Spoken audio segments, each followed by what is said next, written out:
যিসকলে বিজ্ঞানৰ বিটো বুজি পোৱা নাই বা গটো বুজি পোৱা নাই, কিন্তু তাৰ উপৰিও তেওঁলোকে নিজৰ সেই গছৰ শ্বুটিং বা ফ্লাৱাৰিং কণ্ডিশ্যনৰ ওপৰত নিৰ্ভৰ কৰি তেওঁলোকে খেতি কৰিছে। আৰু মই লিখা এই গৱেষণা পত্ৰখন পৃথিৱীৰ 2 নম্বৰ গৱেষণা পত্ৰ। এখন ওলাইছিলে ব্ৰাজিলৰ এজন গৱেষকে লিখিছিলে, আৰু মই লিখাখন আছিলে 2 নম্বৰ গৱেষণা পত্ৰ। সেইখন আকৌ মোৰ নহয়, মোৰ লগৰ যিজন প্ৰজেক্ট এছিষ্টেণ্ট আছে, তেওঁ জয়ন্তীয়া সকলৰ ওপৰত গৱেষণা কৰিছিলে। সেই জয়ন্তীয়াসকলে এই বিষয়টো তেওঁলোকে ফ'ল' কৰে। সেইটো তেওঁ বৰ বেছি মানে সিদ্ধহস্ত নহয় এখন গৱেষণা পত্ৰ লিখাত।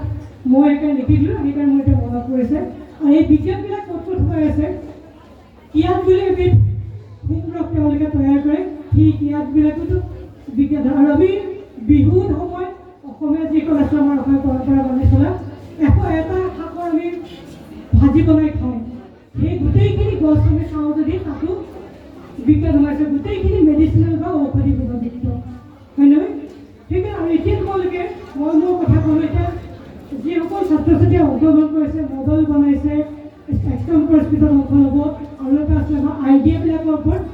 ময়ো বহুতখিনি আইডিয়া দেখিছোঁ। মই ISRৰ পৰা কিছুমান মেছেজ পাওঁ, বহুতখিনি আইডিয়া মই হোজাই ডিষ্ট্ৰিক্টৰ পৰা গৈছে, বহুত ভাল ভাল আইডিয়া গৈছে। সেই আইডিয়াবিলাক যদি আমি কাৰ্যকৰী কৰোঁ, আমাৰ অসম নালাগে, হোজাই ডিষ্ট্ৰিক্টে নালাগে, বহুত আমি আগবাঢ়ি নাপাম। আৰু তোমালোকে প্ৰতিজন এজন বিজ্ঞানী, আৰু ভৱিষ্যত বিজ্ঞানৰ খুঁটিটো তোমালোকে ধৰি ৰাখিব লাগিব।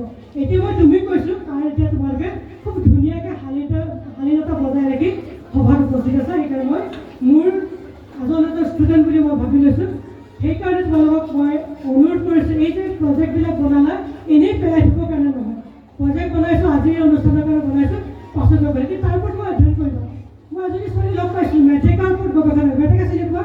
ৱাটাৰ হাইচিন মেটেকাৰ ওপৰত গৱেষণা কৰি তেওঁ মানে নাচালৈ গৈছে।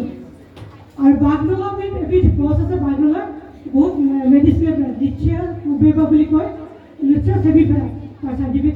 সেই গছজোপাৰ ঔষধি গুণটো উলিয়াই পেলাই আমাৰ এজন চিনাকি, তেওঁ আমাৰ CNB কলেজ বোকাখাটৰ দেৱজিৎ শইকীয়া ছাৰ, তেওঁৰ ছোৱালীয়ে নাচাত গৈ পেলাই সেই প্ৰজেক্টটো প্ৰেজেণ্টেশ্যন কৰি আছে ইণ্টাৰনেশ্যনেল লেভেলত।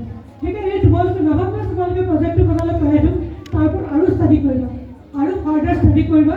তেতিয়াকৈ হয়তো আমাৰ তোমালোকৰ মাজৰ পৰা হয়তো কোনোবা ভৱিষ্যতে নাচাত আমি ছাবমিট কৰিব পাৰিম। এই প্ৰজেক্টটো আমাৰ নেশ্যনেল বা national level, state level, national level, international level হ'ব। মই আশা ৰাখিছোঁ। মই হাকিম ছাৰৰ পৰা মই খবৰ ল'ম, প্ৰিন্সিপাল ছাৰৰ পৰা খবৰ ল'ম, এইটো চেণ্টাৰৰ পৰা কোনোবা যদি নেশ্যনেল বা ইণ্টাৰনেশ্যনেল লেভেলত গৈছিলে। মই কৈছোঁ এৰি দিয়া মানুহ নহয় দেই, মই এৰি দিয়া নহয়, কৈ গ'লোঁ পাহৰি যাম বুলি। ছাৰৰ নম্বৰ মোৰ লগত আছে। মই আশা ৰাখিছোঁ তোমালোকৰ এই প্ৰজেক্টবিলাকে এদিন উপস্থাপন হ'বগৈ ইণ্টাৰনেশ্যনেল লেভেলত। হ'বনে নহয়? হ'ব, ঠিক আছে। বহুত ধন্যবাদ থাকিল, আৰু বহুত মনত থাকিল, দোৱা থাকিল। ধন্যবাদ।